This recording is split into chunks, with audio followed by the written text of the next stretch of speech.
Friends, ये देख सकते हैं आपका गाड़ी हमारा सिलीगुड़ी एक्सप्रेस।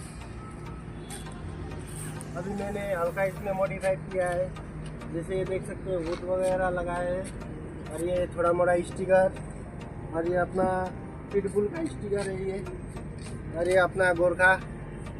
मैं खुद ही नेपाली हूँ इसीलिए मैंने गोरखा रखा हुआ है। मेरा गाड़ी का एक बार लुक देख लीजिए चारों तरफ से। ये सिलीगुड़ी में चलता है, सिलीगुड़ी एक्सप्रेस गाड़ी है, इसका नाम है सिलीगुड़ी एक्सप्रेस 295 और ये मैंने फुल्ली मॉडिफाई करके रखे हैं आज तक।